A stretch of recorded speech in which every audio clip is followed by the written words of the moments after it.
I'll bring up the Yuka because we have to do some service to it. And yes, this tool so far on both the Yuka and the Luba has been proven to, this is all you really need to do any servicing on it. So there's that. I'll bring up the Yuka here now. And here's my Yuka. So the Yuka with the basket, the lawn sweeper on the back and the basket doesn't weigh as much as the Luba. Not even close. But you can see here, I've had it for half a year. It's got some learning scuffs and bumps on it from when we first bought it and tried learning how to work it. But great machine. So right now during the fall, during the winter, I ran it only to do sweeping, which I picked up all the leaves. I'll have video of that sweep. So I turned off the mowing function and just ran sweep. And this thing ran flawless through it, picked it all up. It does absolutely a great job in comparison to what I was doing before, which is by hand or hiring somebody to come by and blow them and put them together and then take them away. This thing collects it all, and then all I have to do from that point on is bag it. And then since I live right next to the forest, it goes right back into the forest. So real quick, we're going to do a quick service to the Yuka because now it is springtime and we have to get this one ready to do some mowing. So I'll try to capture as much as I can in the light and go from there. So here's the basket. And this thing, so you could set it to how often you want to pick up the leaves, but depending on how much leaves I have in the yard at the time, it could be anywhere between 100 yards or every 200 feet or something along that line, where it will go and empty each time you pick a spot and it will do it. It has a decent capacity. I am a little worried about its durability over time. It's gone through half a year worth of service so far since I got it, and I'm hoping that it upholds many years to come. So far, so it's been good. We're gonna do a full cleaning of that. And then back here is the actual sweeping unit. And here, I'll bring the camera. So here's a sweeping unit, and you can see here how it connects. So you'll want to unplug this to remove it. We'll cover that back up just in case something happens to it, but here. So that's how it communicates with it. So we'll disconnect that, cover this just in case, get it wet. So when you put the sweeping kit unit on, you add this portion to it, and this is basically a counterweight for the front end of the unit, because the Yuka only has power to the rear wheels, and the front's just a little caster, all right? So let's go ahead and we're going to take off the sweeper kit. So to remove the sweeper kit, all you're doing is basically pushing this button. It should release, and you lift and you take off. So we'll go ahead and do that. It's been on there for a couple of months, so it's going to be a little stubborn, but that's it. So we'll go ahead and put that up. So you can see it. That's the sweeper unit. That's how it comes, and it's just basically gravity. So as it reaches the ground, these rollers roll on the ground and they adjust the height accordingly. And that's the actual sweeper in the back. I would say good material so far. No complaints. It's done a lot more than I thought it was going to be able to handle. I didn't think it would have lasted a fall here. So that's that. We'll get that cleaned up. And then if you just ordered the Yuka, this is what you would get. Basic. A little dirty back here because this is pretty much where everything falls when it's sweeping and mowing. So we'll go ahead and lift so you can see underneath what we're going to take a look at. And all I'm going to do now is just go over it and just clean it up. One of the advantages of the Yuka is that it actually, you can do this. You can just let it stand like that, as opposed to the Luba, which does not have the ability to stand like this. Let me go ahead and raise this up. What am I doing? So what I'm going to do first is I want to remove the blades. The blades were serviced right when fall hit, so I don't really have a problem with those. What I'm trying to get to here is I'm trying to get into undercarriage. So to remove the blades is pretty straightforward. The blade housing. So this disc holds 3 blades, and to remove it, it's pretty straightforward. There's not much. So you remove 3 screws. You want to be careful around the blades because they are sharp. And now I have a new set. So this is a brand new set of blades on here. So you can just take a look at the blades. I'll try to link something to that or show the video of me doing the actual change of these. If I did do that, it's obviously built up some bit of debris underneath from doing all the sweeps during the fall and winter. So there's a little bit of buildup there, which is not allowing it to spin freely, but when it gets going, it will spin freely on its own. And then we'll take off the other side, which requires these three. So if there's a downfall of this machine at all, it's going to be the caster up front. Whether or not that's going to hold up over time or not, no one knows. We don't know. I don't know how long they've had these things out, but I was probably one of the very first adopters of it. So maybe 2 or 3 months after they came out, I got mine. They did a really good job at marketing this thing, and I jumped on board as soon as they became available and easy to order. I did order mine on Amazon on purpose because with this kind of stuff, you never know. So I wanted to have at least the assurance from Amazon's return policy that if anything were to go wrong, I was going to be able to return it. But I can tell you that this machine would run almost every day, if not every other day. During the summertime, whenever it wouldn't rain, it would run for the most part. So I would break down my house into 2 quadrants. I had a front yard and backyard. That's it. I went through a lot of time spending on programming to figure out what works best, and I figured out what works best for my house. All right, so to remove this main plate, it takes another 3 more screws to come out, and I should have probably said that, but they're here. 1, 2, 3. After you remove the rotor with the blades on it, there's these 3 holes right here. All right, and now you're pretty much right where the guts of the machine is. So I just want to get all my screws together here. So with that being done, what I do normally is I will pop this off, the lid. So this is held on by little pop-in, snap-in sections of the body. And yes, at first you freak out. What am I doing? Am I breaking it? But no, they pop out, and I'll show you that in a minute. But after that, there is a harness for what I believe is for the front headlights, or the lights on the side. So this unit has 2 lights here and here. And I believe that this harness that I just disconnected is for that. So that comes off, and now you have pretty much the bare. You can remove the counterweight. So I'll go ahead and just take this off. That's along with set screws, I guess. You just undo it with your hand. They made it pretty easy so that if you're not running the unit, the sweep kit, you can just take that off. But in reality, I don't think I would ever have to take it off because the added weight just helps. So here are the attachment points where the body, the main chassis, the cover sits. They just pop into here, and there's 2 here. That's it. So now you've got pretty much a blank canvas to go in here and start cleaning it. So what I'm going to do now is I'm going to blow it off first, and then hit it with some water, and then clean everything off, and then put it back together and just get it ready for the spring, because we're in middle of March, so it's going to be that time to start mowing again. All right, so I went ahead and washed it. We'll start off with undercarriage. So they tell you that you should not pressure wash these units. I agree. There's a lot of small parts. There's a lot of little wires and stuff like that. You probably don't want to do that. Not to say this thing is fragile. So what I do is I run just like a garden hose on like the shower feature. That's it. And I let that basically remove a lot of the baked up stuff, but I would never use a pressure washer on these units. I highly recommend that you do not do that. You don't want too much water. When it rains and this thing's out in the yard, it goes back home. It won't stay out there. It can get wet. That's not saying that these things are that fragile where they can't get wet, but they go home when it starts to rain. And even in the case of my Yuka, home is still outdoors and it still gets wet, but I would not run a pressure washer on this unit. So there's that. For those who ever wonder where the battery is on this unit, it's right in here.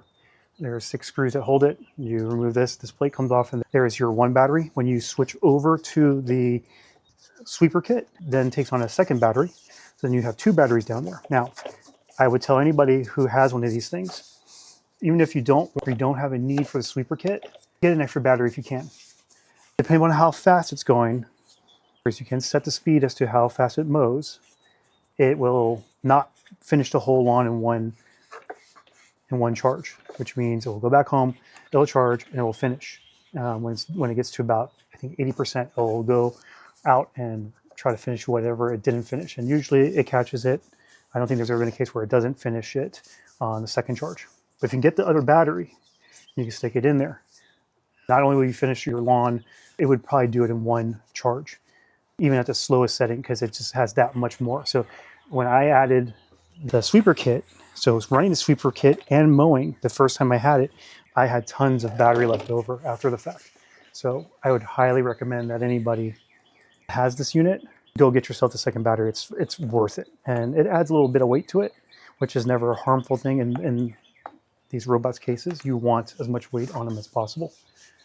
So again, I just basically, like I said, I just did a wipe down, a rinse down of the unit. And now I'm just going through with it's one of those cleaning napkins that I use on the barbecue. Works just fine to remove anything else that may be on it and make everything look white again, really. Get all the parts looking nice and shiny again. And then what I'll do is I'll put everything back in place. It's a really good unit. I'm very happy with this unit. I will say that my yard is a bit challenging. I do live on a basement lot, which means my basement floor is kind of sunk in. So my yard has a pretty decent slope on it. I think I measured it to about almost a 20-degree slope. If I go in straight lines, so I create no diagonals in my program, or I don't let it run random, it's just always up and down on the sides of my house, I will not have a problem. But the minute I go diagonal, and I'll probably show some video of that in this as I'm talking about it, it will struggle, even with the extra weight on the front. And one of the things I noticed that I changed immediately was I had it doing 3-point turns originally. I removed 3-point turns to where it just turn in place. And it solved, I'd say, about 90% of the problems of me having to go out there and fetch this machine because it couldn't get itself up the hill at an angle. But with that said, I'll tell you that the slopes on my yard are pretty aggressive. So in all fairness to the machine, it still does a really good job. Actually, not fair. It does a really good job for the most part. So that's it. I wiped down the whole body, got everything that should be, and put this thing back together. So at the end of the day, guys, this is still a lawnmower. You do have to service it to an extent. And in the case of this machine in particular, so far all I ever do is maybe maybe once a month, I'll do this tear down. And it's really not that big of a deal. It's realistically maybe 20 minutes at the most to get this all done. I am doing it a little bit slower and going through the whole process of removing parts, and I'll probably do the same about putting them back. But normally it's click and go. So first thing to putting it back together is we'll grab this portion here, which is the plate that covers the motors and all the internals.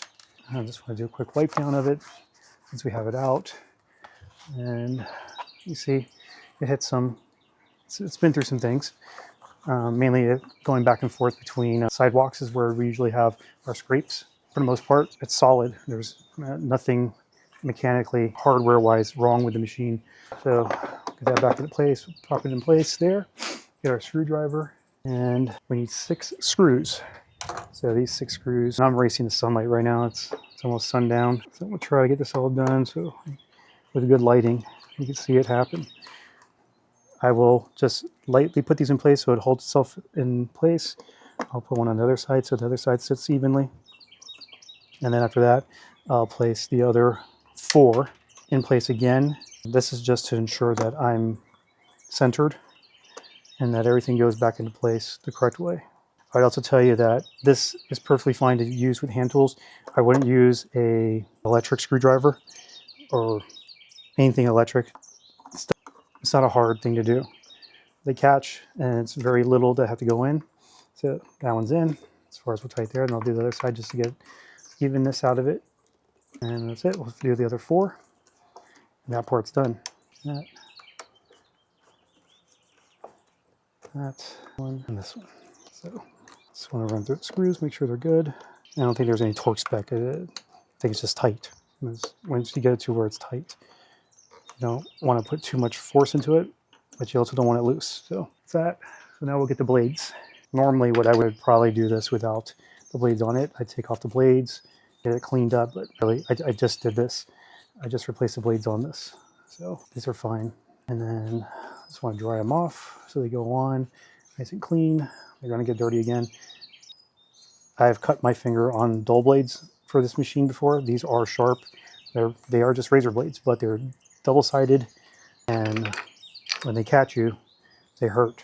So I always try to be careful. Like I said, I would probably normally do this without the blades on it, but we'll see if I make it through this one without getting cut, because previously I would always end up getting cut. So that. I don't think there's a left or right. I just think there's get it in the right place situation. So that one, go here. So like I said, I don't think there's a left or a right. I just think it's a matter of it going where it needs to go. So we'll get those screws. And I believe the screws between this plate, these 6 that go onto hold the main plate, the cover, and the screws that hold the disc with the blades on it, I believe they're the same. I keep them separate just because, so I will always usually end up using whatever screws came off the blade. I probably reuse those. Well, I've always reused those. And then if it came off of the protecting plate, I'll reuse those for the protection plate. There's no reason to introduce power tools to this. I think you would end up doing more harm than any good with any time you're trying to save. All right, first one's in. I will say that when you install these discs back on, there are a total of 6 holes here on the motor, but only 3 are threaded. So you want to find a threaded one, because when you saw me there on the first attempt, I couldn't get it in the hole. And then I realized that I've always done this in the dark. And now I know that there are 3 threaded and 3 that are not. So once it catches, it will push itself into the motor. The disc have these teeth that I guess sink into the motor, and that's how the motor grabs the disc. And we'll just check all 6 again, just to make sure they're tight, because we don't want them coming loose when we go to use them in the upcoming weeks. Once the grass starts turning green again and gets tall enough to cut, which probably won't be for another month from now. But there are definitely no more leaves on the ground. And if we use a sweeper, it'll be for the right reason, as to picking up just debris from the mowing. But again, if you use this machine every day or every other day, or heck, if you have Bermuda like we do and you use it every 3rd day, so I use it on Monday and I'll use it again on Thursday, and then use it again maybe Saturday, and repeat all over again, you won't really produce many grass clippings. It's your initial cut when it gets high, or when you just buy it. That'll be probably your biggest cut. And then after that, if you can just program it and schedule it to cut at certain days of the week, I think what most people do is at least a minimum of 3 times a week, you will not produce many clippings. So the actual sweeper is not really needed at that point. That I'll tell you, because after a while cutting, the first couple of weeks of cutting, I was debating on buying the sweeper. And then of course, us living in our home now for the 3rd year, we're going on our 5th year now. When we purchased this, the 4th year, I knew that the yard gets pretty beat up with leaves. So we'll put back on the main lid, main cover, and you'll want to plug back in that harness, and then find pins that they sit in, and then 1, 2, 3, 4. That's it. So there's the Yuka, all cleaned up, ready to go. Again, I think the only thing I can tell you is that if I can replace one thing, it's this wiper. The blade itself, the wiper blade, has come off. And the Yuka actually uses this to clean for vision, because that's where it gets its visions from that. And the wiper is no good right now. And I got to look at replacing that somehow, or at least gluing it back together. Actually, that's it. Let me put back on the counterweight. So the counterweight goes on. Usually what you have to do is find the top one. And that's usually the indicator that you have it lined up. Put it back on. I don't think you can buy this counterweight separately, but if you could purchase it somehow, if Mammotion decided tomorrow that they can sell it as a replacement part, I'd buy it. Any added weight you can get to this front wheel is good, because remember, you only get power from back here. The front, it can be a little wonky up front, but with it, definitely, it makes a big deal. So I'll roll this back, and we will bring up the remaining 2 parts on the sweeper. This design, when you first unbox it, you kind of question it. A lot of plastic, and you wonder, well, how's that going to do? Picking up all this debris. If there's one portion of this machine that I am worried about or questioning the most, it's probably the actual bag for the sweeper. When you look at it, it doesn't look like it's going to hold up. If it ever gets snagged on things, it's a bit of concern. It's not, I don't know how you would make a better bag, but I'm just saying that this one, it's the weakest point of this whole system. If I could redo the bag or get a heavy duty bag or some sort, anything like that, if they offered it, I would definitely buy it. Another thing you need to know if you ever bought the sweeper kit is, if you bought the sweeper kit, you'd have to reprogram your map. And the reason why is because the actual bag and sweeper, this whole sweeper kit alone sticks out so much further. So it extends the length of the mower itself.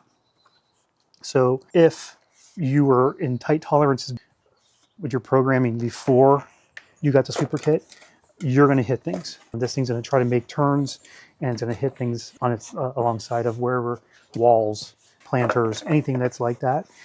You need to go back out and reprogram. So that's one bit of a pain in this whole thing, but once you see it happen, you know it, and you see the bag kind of snag on, let's say in my case, was on one of our retaining walls, and it caught it, and you can see that the machine itself doesn't care. It's going to try to keep turning, and it will make that turn one way or another, because realistically, this machine will not stop unless it tips over or senses that it's been picked up. And when it's turning, usually it's just turning and turning until it clears the situation or will flip over. And I've never seen it flip over. I've only seen it just basically almost rip off the bag off the back, trying to get through. Since we're looking at this back section here, I would definitely tell you that this is the other concern. I still don't know to this day when it comes time to replace one of these, this cleaner, this sweeper, the actual yellow part here. I don't know where to get the replacement part for this. I have not seen it on their website. So luckily, I don't have to think about that right now because it's still in great shape. It's working really good. I think I ran this about 2 weeks ago just to let it run around the yard and pick up any loose things in the yard. And it had no problems. It still did a great job. So that show you guys how it goes back on while we still have sunlight. Make sure it's centered.